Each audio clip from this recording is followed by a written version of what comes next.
coal mines are quiet in the hills of Appalachia. The power plants they fuel are shutting down one by one as electric utility companies switch to greener energy. At a recent coal industry conference, the outlook was grim. Kentucky's Energy and Environment Secretary, former coal executive Charles Snavely, said experts forecast coal use will keep falling. And if we're already projecting a significant decrease over time, I think that it will probably be worse than that. How about we give that to the miners? Though the Trump administration has worked to weaken environmental rules, many big corporations are taking their own steps to fight global warming. Walmart, Microsoft, Toyota, and other giants have set climate goals, and they are pushing state and federal governments to act, says Allie Roberts with the corporate sustainability nonprofit Ceres. Their ability to tackle climate change and to call on policymakers to speed up the scale of action is essential.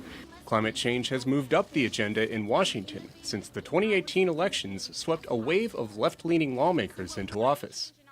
And as Democrats campaign for the 2020 presidential election, they see an opportunity to run against Republican climate denial and inaction. Hi, Governor. What do you have to say about climate change? A lot. Sanders has a far-reaching plan to address climate change. President Trump says, bring it on. They want to take away your car, reduce the value of your home, and put millions of Americans out of work, spend $100 trillion, which, by the way, there's no such thing as $100 trillion. You have to spend $100 trillion.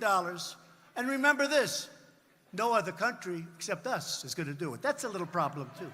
While no other country has followed the United States out of the Paris Agreement, no country has cut its greenhouse gas emissions nearly enough to avoid what scientists say will be catastrophic global warming, says UN Secretary General Antonio Guterres. And the paradox is that as things are getting worse on the ground, political will seems to be fading. Guterres says nations need to step up at the UN Climate Summit in New York in September.